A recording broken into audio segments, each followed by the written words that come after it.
한국에서 소득 분배의 문제가 본격적으로 논의되기 시작한 것은 한국에 외환 위기가 발생한 1990년대 후반부터입니다.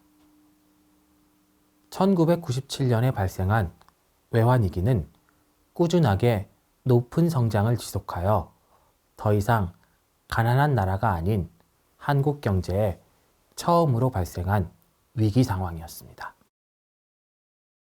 외환위기 이전에도 석유 파동과 같은 경제적 위기는 있었지만 그러한 경제 위기는 가난한 나라가 또는 성장 중인 나라가 겪는 경제 위기였다면 1997년의 외환위기는 어느 정도의 성장을 이룩한 상황에서 발생한 경제 위기였습니다. 경제 성장을 이룩한 상황에서 발생한 위기는 성장한 한국 경제가 가지고 있는 소득 불평등의 문제를 더욱 도드라지게 보이도록 만들었습니다.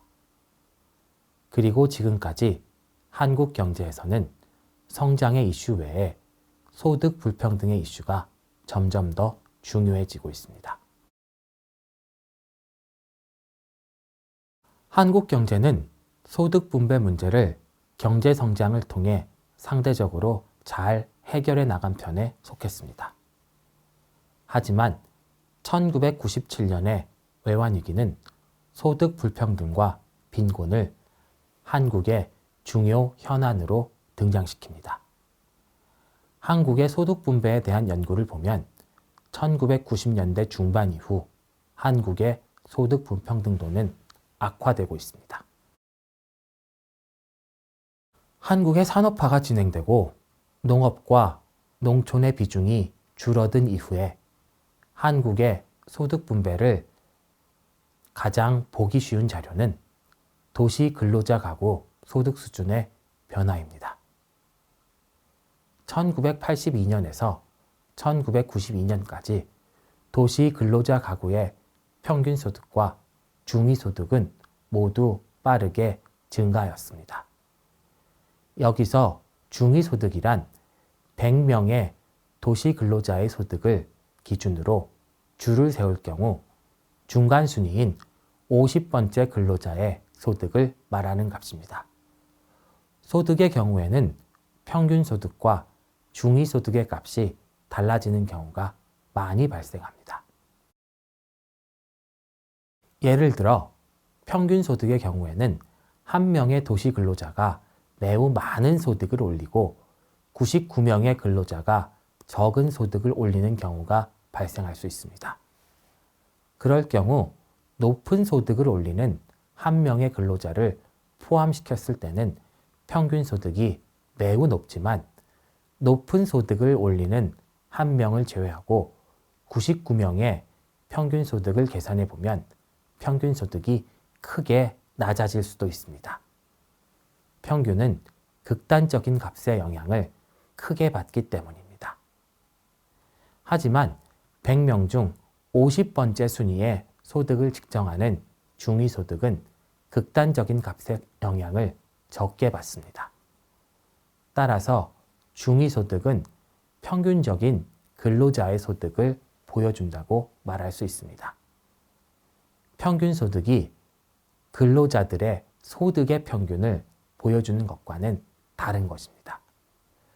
그리고 평균 소득과 중위 소득의 격차가 커진다는 것은 소득 불평등이 심해진다는 지표로 판단할 수도 있습니다.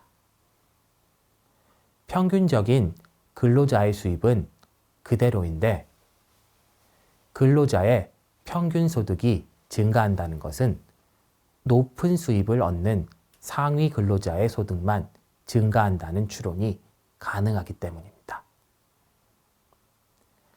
한국의 경우에는 중위 소득이 1982년부터 1988년까지는 연평균 11% 정도의 증가율을 보였고 1988년부터 1996년까지는 연평균 14% 정도로 빠르게 증가하였습니다.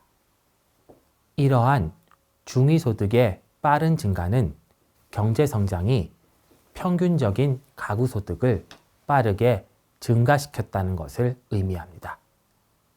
하지만 외환 위기가 발생할 이후에는 1998년부터 2002년까지 중위소득은 연평균 4% 정도의 증가율을 보여주고 있습니다. 중위소득의 증가 속도가 현저하게 느려진 것입니다.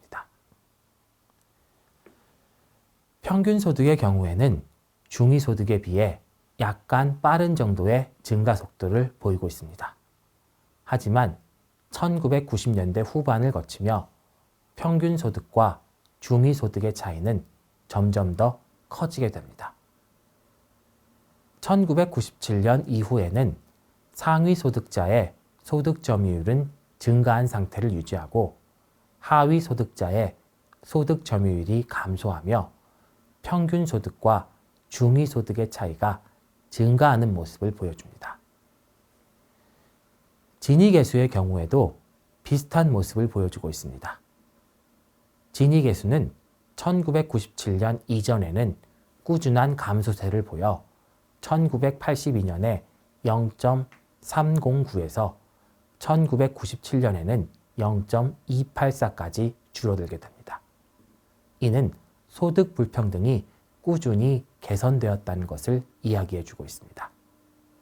하지만 1998년에는 지니계수가 0.320으로 크게 상승하고 2001년까지 비슷한 수준을 유지하게 됩니다. 소득의 불평등도를 측정하는 다른 지수는 100명 중 상위 20등에 해당하는 사람과 하위 20등에 해당하는 사람의 소득을 비교하는 방법입니다. 한국의 경우에는 상위 20등에 위치한 사람은 하위 20등에 위치한 사람보다 1980년대 중반까지는 2.4배 정도 더 높은 소득을 올렸습니다. 그리고 이 비율은 꾸준히 감소하여 1990년대 전반에는 2.3배 정도 더 높은 소득을 올리게 됩니다. 이는 소득 불평등이 감소하였다는 말입니다. 하지만 그 이후 이 비율은 꾸준히 증가하여 외환 위기 이후에는 2002년까지 2.5배 수준에서 유지되고 있습니다. 이는 소득 분배가 외환 위기 이후 악화되었다는 것을 보여주고 있습니다. 실제로 1982년부터 1997년까지는 상위 20등의 경우에는 소득이 243% 증가하였지만 하위 20등의 경우에는 소득이 254% 증가하여 더 높은 증가율을 보여주고 있습니다. 이는 경제 성장의 혜택이 소득 계층 간에 고르게 분배되었으며 저소득층에 더 큰 혜택을 주었다고 평가할 수 있는 부분입니다. 하지만 1997년의 외환위기는 저소득층에 더 큰 타격을 주었습니다. 1998년에 평균 소득은 14.1% 감소하였습니다. 그런데 상위 20등의 소득은 14.5% 감소하였는데 하위 20등의 소득은 20%나 감소하여 저소득층이 경제 위기의 충격을 더 심각하게 받았음을 보여주고 있습니다. 하지만 경제 위기에서 회복하는 과정에서는 1998년에서 2002년 사이 평균 소득은 17.4% 증가하였는데 상위 20등의 경우에는 17% 증가하였고 하위 20%의 경우에는 18.2%가 증가하였습니다. 하지만 저소득층의 경우에는 소득이 다른 계층에 비하여 더 많이 감소하였기 때문에 외환 위기 이전의 수준을 회복하지 못하고 있는 것이 관찰됩니다. 다시 말해 상위 20등의 소득은 14.5% 감소하고 17% 회복하여 예전의 수준보다 높아진 반면에 하위 20등의 소득은 20% 감소하고 18.2% 상승하여 오히려 줄어든 것을 보여주고 있습니다. 1990년대 이후 한국의 소득 불평등도 악화는 국제 비교에서도 나타나고 있습니다. 국제 비교는 국가 간의 다른 여러 가지 조건을 정확하게 비교하는 것이 어려운 측면이 있지만 큰 추세에서 일어나는 변화만을 보면 한국의 소득 불평등도가 증가하는 것은 관찰되고 있습니다. 1991년에 국제 비교를 위해 조정한 지니 개수를 보면 한국의 지니 개수는 미국, 영국, 아일랜드, 캐나다 등 영미권 국가의 지니 개수보다 낮은 수치를 보여주고 있습니다. 또한 스페인이나 이탈리아 등 유럽 남부 국가들의 지니 개수보다도 낮고 프랑스나 독일 등 유럽 대륙 국가와 비슷한 수준을 보여주고 있습니다. 다만 스웨덴이나 핀란드 등의 북유럽 국가들과의 수치보다는 높습니다. 이러한 비교를 통해서 보면 사회보장제도가 잘 되어 있는 북유럽 국가들을 제외한다면 한국의 소득 불평등도는 국제적 기준에서 보아도 비교적 양호한 상태에 있었다고 판단됩니다. 또한 이러한 결과가 급속한 경제 성장을 이룩해내면서 나타난 결과였다는 점은 주목할 만합니다. 하지만 2000년대에 한국의 지니 개수는 국제적인 기준에서 볼 때 매우 높아지게 됩니다. 미국 정도가 한국보다 높은 불평등도를 보여주고 있으며 다른 나라들은 한국과 비슷하거나 낮은 수준의 지니 개수를 보여주고 있습니다. 불평등도의 수치 하나하나에 큰 의미를 부여할 필요는 없지만 국제적인 기준에서 불평등도가 낮은 그룹에서 높은 그룹으로 이동하였다는 것은 한국의 불평등도가 외환위기 이후 확대되었다는 것을 의미합니다. 2012년 기준으로 국제 비교를 해보면 한국의 불평등도는 다시 평균 수준으로 돌아가 있는 것을 보여주고 있습니다. 불평등에 대한 사회적 관심이 높아지면 절대 빈곤이 아닌 상대 빈곤의 개념도 중요해지기 시작합니다. 빈곤의 경우에는 잘 먹지 못하는 것을 의미하는 절대 빈곤이라는 기준이 있어 상대적으로 소득 불평등보다 객관적인 분석을 할 수 있지만 절대 빈곤이 사라진 경제에서는 절대 빈곤이 아닌 상대 빈곤으로 빈곤의 개념을 전환합니다. 이러한 상대 빈곤의 경우에는 불평등의 존재를 강조하기 위해 사용하는 개념으로 느껴지는 측면이 있기는 합니다. 상대 빈곤을 어떻게 정의하는가는 절대 빈곤보다 쉽지 않은 것이 사실입니다. 한국의 경우에는 평균 가구 소득의 3분의 1로 상대 빈곤을 정의하기도 합니다. 이는 평균 가구 소득보다 3분의 1 수준의 소득을 얻는 경우에는 상대적으로 빈곤한 것으로 본다는 의미인데 절대 빈곤과 비교하여 파악할 때 그 의미를 얻을 수 있습니다. 한국의 경우를 보면 1984년에 절대 빈곤은 도시와 농촌 지역 모두에서 4.5% 정도가 절대 빈곤 상태에 있는 것으로 추정됩니다. 하지만 상대 빈곤을 기준으로 보면 1984년에 상대 빈곤은 도시와 농촌 지역에서 비슷하게 대략 7.7%로 추계됩니다. 절대 빈곤율보다 상대 빈곤율이 더 높게 측정되는 것입니다. 1965년에 절대 빈곤율은 40%에 달했지만 1970년 절대 빈곤율이 23.4%로 감소하였고 1984년에 절대 빈곤율이 4.5%까지 감소한 것은 경제 성장을 통해 한국의 절대 빈곤이 크게 떨어진 것을 의미합니다. 하지만 상대 빈곤율을 보면 1970년대에 상대 빈곤율은 4.8%로 1970년대에 절대 빈곤율인 23.4%보다 크게 낮은 수치를 보여줍니다. 다만 절대 빈곤에 해당하는 사람이 많은 1970년대에 상대 빈곤이 낮게 측정되는 것은 사실 큰 의미를 부여하기는 어렵습니다. 잘 먹지 못하는 것을 의미하는 절대 빈곤이 존재하는 상황에서 상대 빈곤이 낮은 것은 사실 무의미하다고 판단됩니다. 다만 절대 빈곤이 해결된 1984년의 경우에는 절대 빈곤율이 4.5%인데 상대 빈곤이 7.7%라는 것은 어느 정도 의미를 가지고 있습니다. 배고픈 사람은 많이 사라졌지만 남들보다 소득이 적게 증가한 사람은 늘어났다는 의미를 보여줄 수 있습니다.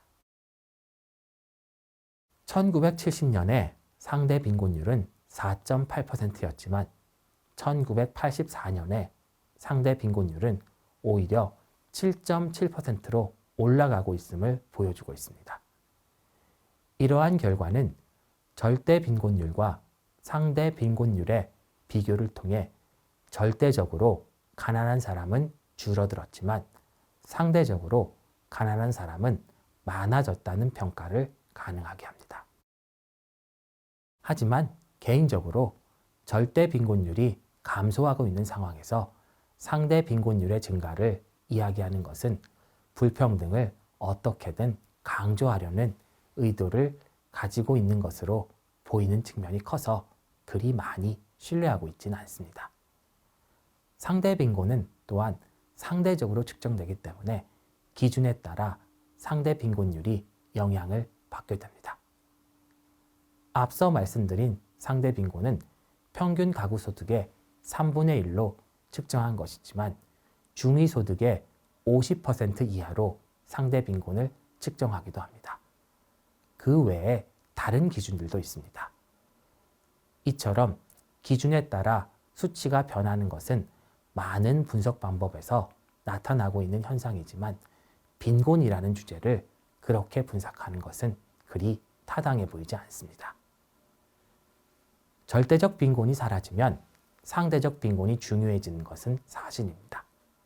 그리고 한국에서도 중국에서도 나타나고 있는 가난을 경험해 보지 못한 세대에게는 절대적 빈곤이 아닌 상대적 빈곤이 더 중요한 개념일 수도 있습니다. 하지만 빈곤이 사라진 상황에서 빈곤을 계속 연구하기 위해서 상대적 빈곤을 만들어내서 도출된 결론은 경제적으로 볼 때는 보다 주의 깊게 주장을 살펴보아야 할 것 같습니다. 그러한 주장들은 불평등의 해소라는 가치적 우위와 뒤섞여 정치적으로 이용될 수도 있기 때문입니다. 이번 시간에는 경제성장 이후에 한국의 소득 분배에 대해서 살펴보았습니다. 한국 경제의 경우에는 경제성장에 따라 소득 분배가 개선되어 가는 모습이 관찰되고 있습니다. 하지만 경제성장이 소득 분배 문제를 해결하는 모습은 1997년 발생한 외환위기 이후로 사라지게 됩니다. 외환위기는 가난한 사람들을 더 어렵게 했고 소득 격차를 더 크게 만들었습니다. 국제적인 수준에서 양호하던 한국의 불평등도를 악화시켰습니다. 소득 불평등은 한국 경제의 성장 이후 주요 이슈로 떠오르게 되었습니다. 경제 개발을 추진하고 있는 다른 개발도상국들도 언젠가는 한국과 비슷한 경험을 하게 될 것이라 생각됩니다.